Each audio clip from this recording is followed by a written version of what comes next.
बिस्मिल्लाहिर्रहमानिर्रहीम। Welcome to my channel. आज इस सूट का हम रिव्यू करेंगे। ये गर्मियों का है, लॉन है। इसके गले पर मैंने कपड़े की कनी जो होती है उसका फ़र यूज़ किया है और यहाँ पर जिगजैग डोरी भी यूज़ की है और ये लेस के फूल कट करके हमने लगाए हैं। फूल वाली लेस थी, उसके ऊपर पल्स लगाए गए हैं और डीप वी में ये नया डिज़ाइन है और इसकी वीडियो मेरे चैनल पर मौजूद है बनाने की।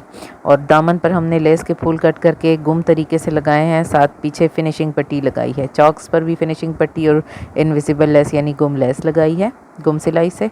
और स्लीव्स हमने बहुत अच्छा डिज़ाइन किया है इसको। स्लीव्स पर इसका अपना बॉर्डर आगे लगाया है और उस पर भी हमने दोनों साइड पे कपड़े की कन्नी वाला फ़र इस्तेमाल किया है और ये लेस के फूल भी कट करके दूर दूर लगाए हैं। और इसके बाद इसका ट्राउज़र देखें, इसके ऊपर एक बूट के हमने प्लेट्स डाले हैं नीचे और ऊपर वही लेस लगाए हैं, उस पर पल्स लगा दिए हैं। नीचे भी हमने गुम सिलाई से वही फूल कट करके लेस के लगाए हैं। वीडियो पसंद आई है तो वीडियो को लाइक कर दें, चैनल पर नए हैं तो सब्सक्राइब कर दें। अल्लाह हाफिज़।